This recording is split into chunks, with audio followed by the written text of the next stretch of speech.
Hello, everyone. Welcome to Backyard Musings, broadcasting live from Apple Valley. I'm Steve. And I'm Scott. Thank you for joining us today. Today, we're going to talk about EV cars, which is passionate. We're about to see Scott get fired up here. So, the EPA is almost set to unveil new rules. And in case you didn't know it, a rule by an agency is a law. It's a law. You got to follow it. Designed to force sales of EV vehicles. This is a workaround here.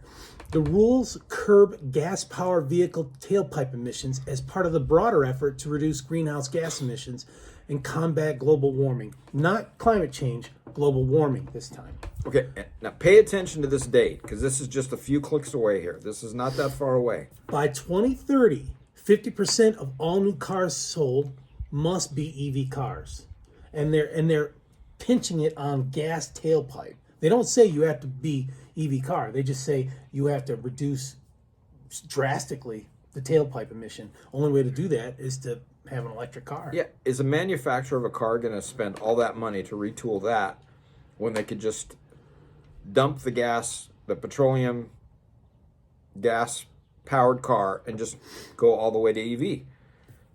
Which is not going to be well accepted in this country, you know? No. EV is not all it's hooked out to be. I've learned that for myself. It's like ride sharing in California. They tried that, and that just does not work, you know? In limited situations it does. But very not, limited, though. But not look at our freeways. widespread. You know, it's just not happening, you know? So here's a quote from the administration, from the idiocracy, sorry.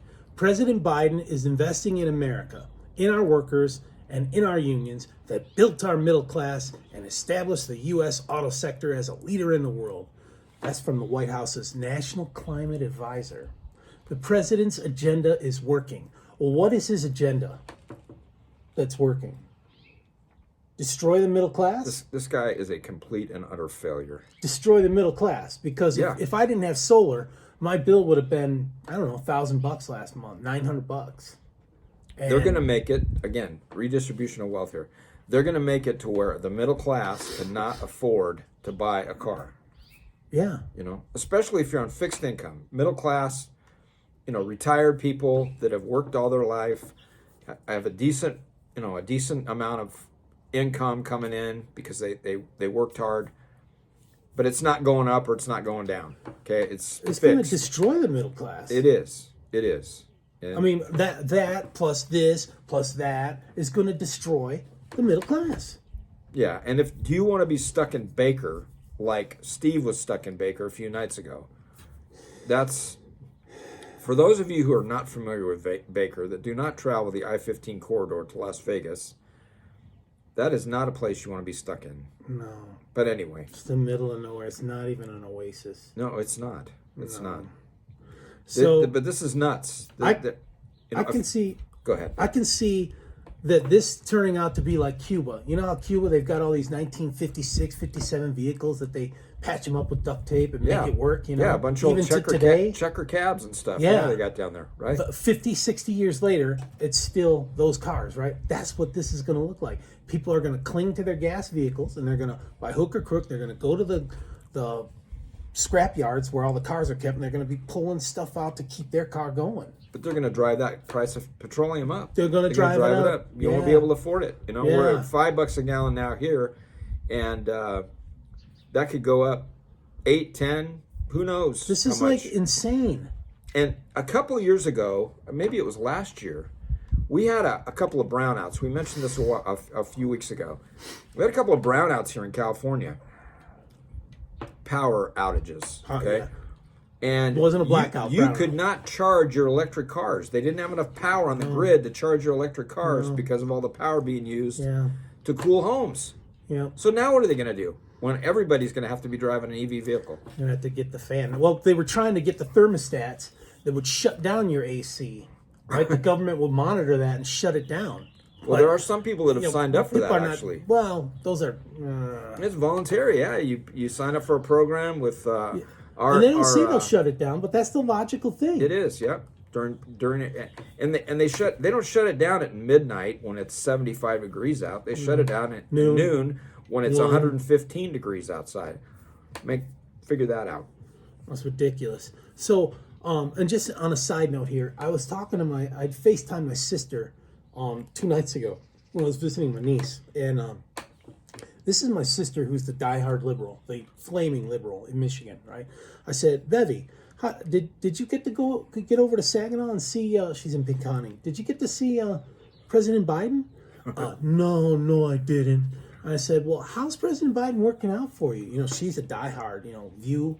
She's an acolyte of The View, right? The ladies on The View. Oh, my gosh. She says, oh, I'm going to vote independent in November. My sister said that, and she's diehard. So I'm thinking...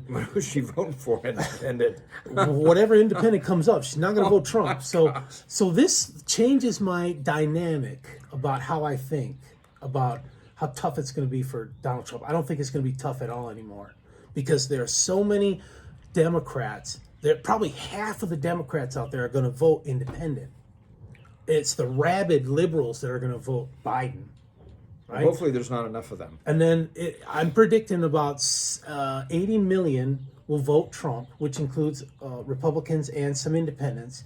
And then it's going to be like 40 and 40 or 41-39 million for Democrat and independent. And the independent will have more than Biden. Biden will come in last. I'm calling it. You heard it first right here. I hope you're right. Trump, third party, and then Biden. But I don't know how the Electoral College is going to shake out because, of course, California, it's a winner take all. So all the delegates from California will vote Biden. What is the worst that could happen? Unemployment goes down. That's what Trump said. Gas prices go down. Interest rates will go down. That was another thing that happened today, right? The Fed said, "Yeah, we're going to keep our interest rates the same," but they said that they'd have like at least 2 or 3 more cuts this year. Whatever. But the world's going to end. AOC said that. Yeah. In 10 years, if we don't do something, it's going to end. That was 8 years ago or 6 years ago. Yeah. Speaking of AOC, did you see what's happening in her neighborhood? Yeah. Oh my gosh, looks like slum that place lord. is just going Like to third world. Yeah. But what a trash pit. Anyway, this is crazy. This electric thing is crazy. I mean, if you want to buy an electric car, more power to you. You want to sit there and wait and be on your laptop or check your social media or whatever you want to do while your cars are charging. More power to you. That's all. It's all good. Yeah. But it's not for everybody. And the fact that they're taking away some of these things that making you do it. Yeah, it's the same way with appliances. They want to take away our gas appliances. That is nuts. Southwest Gas, PG&E, SoCal Gas. You guys need to get on board and see what you can do to change all that because this is madness. Yeah. Total madness. Well, we appreciate you joining us today. We're very thankful. If you liked what you saw, subscribe and press the like button. Tell your family, tell your friends, and tell your enemies to join us and watch us. Yeah, give more content. Give us comments. We love the comments. Yeah. So thanks a lot, everyone. Guys, all take care. Thank you.